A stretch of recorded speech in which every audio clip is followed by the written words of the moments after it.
A controversial Canadian veteran just got debanked. Now, whatever you think about Jeremy MacKenzie or his opinions, you should be able to say what's happening to him is wrong.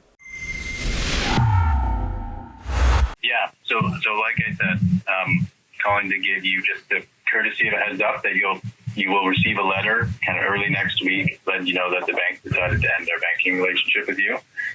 The bank determined that this relationship is outside of its risk appetite. So typically we don't call customers in these situations, but I recognize you've been a long time client of the bank, so wanted to call to give you the courtesy of the heads up.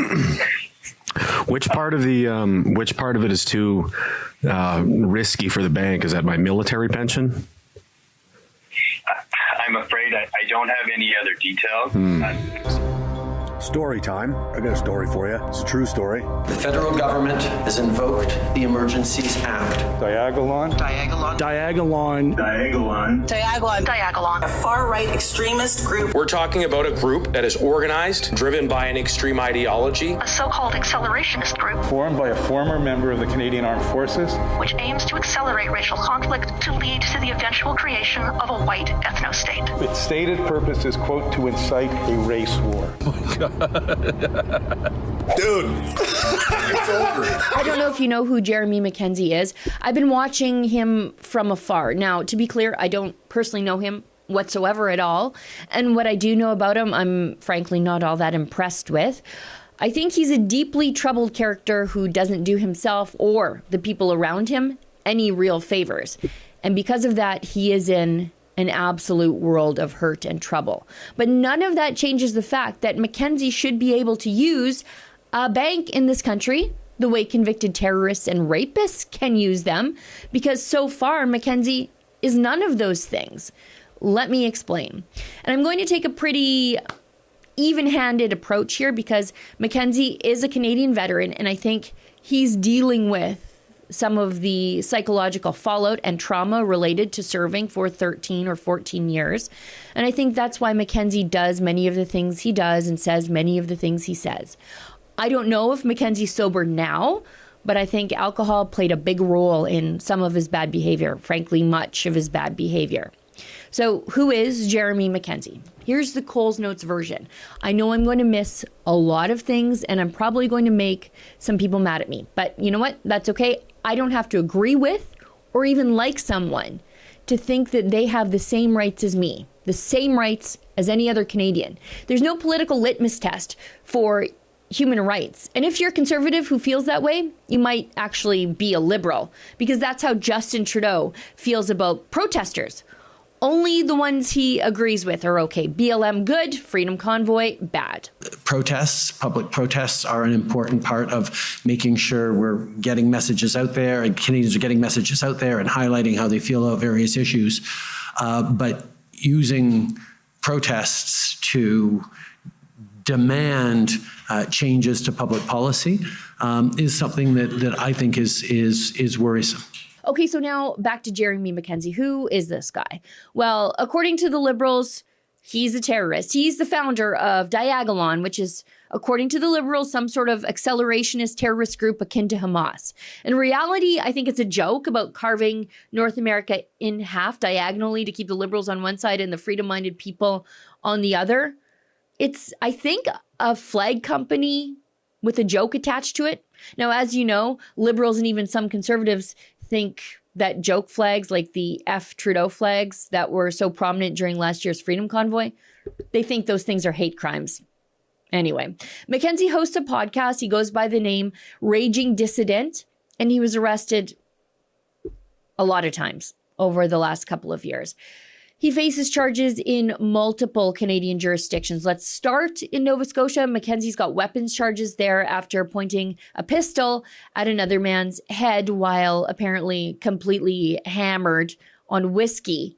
The search of his home after that resulted in additional firearms charges. MacKenzie's been charged with harassment and intimidation of Nova Scotia's chief medical health officer after a protest outside of the CMOH's home. MacKenzie's also been charged with assault and weapons-related offenses in Saskatchewan. And On his podcast, MacKenzie and his friends made a joke about raping conservative leader Pierre Poilievre's wife. It's awful. Take a listen. Oh, 6 my hours. goodness. 6 hours with the old lady and look at you. Good. Good for you, Would you be saying PP. that if Morgan was there? Would you be saying that if Morgan was Yes. there? No, she'd be like, she is hot. We should both fuck her. And I'd be like, we should. Let's rape her. Like, more. We have these conversations. We target people we may power Fucking rape in the prison. future. Oh, dude. No. We'll just be like, it's not really a sex thing. It's like, we just want to show people that we can do things to you if we want to. It's a power move. MacKenzie's said some odious things. Indeed, he's accused, however not convicted, of doing odious things. And he's been ordered to stay away from booze, and I think that's probably a really great idea. But here's the thing. You can be facing criminal charges in Canada and still use a bank. You can even be convicted of criminal charges, including violence, domestic assault, rape, child sex offenses, and still use a bank in this country. You can be Karla Homolka, the second half of a murderous duo with Paul Bernardo, who murdered at least 3 schoolgirls in Ontario. And frankly, when you look at the timeline, Bernardo didn't even start murdering anybody until Karla Homolka came along. But she can have a bank account in Canada. You can be a war criminal, murderous terrorist like Omar Khadr and get a mortgage here in Canada. I know because I pulled his property records when I was looking for the seedy strip mall in North Edmonton that he bought to stop his victim's wife from getting her hands on the multi-million-dollar settlement Khadr received from the Canadian government for the dire inconvenience Khadr says he suffered, which violated his rights during his time in Gitmo. Omar Khadr has a bank account in Canada. You can be credibly accused of laundering money for the largest state sponsor of terrorism in the world, Iran, as a few businesses in the GTA are, and yet you can still have a bank account in Canada.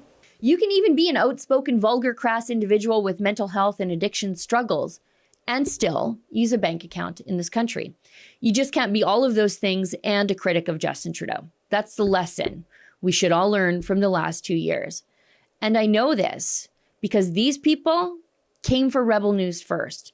The banks have become the financial enforcement arm of the federal government, and they're happy to do it. So you're confirming that accounts have been frozen, both personal and corporate. Rebel News was debanked from PayPal, the online payment processor, which operates akin to a chartered bank here in Canada, and they did it for political reasons. We've never had a problem in 6 years. Our lawyers emailed PayPal's head office in the US and also their Canadian branch several times.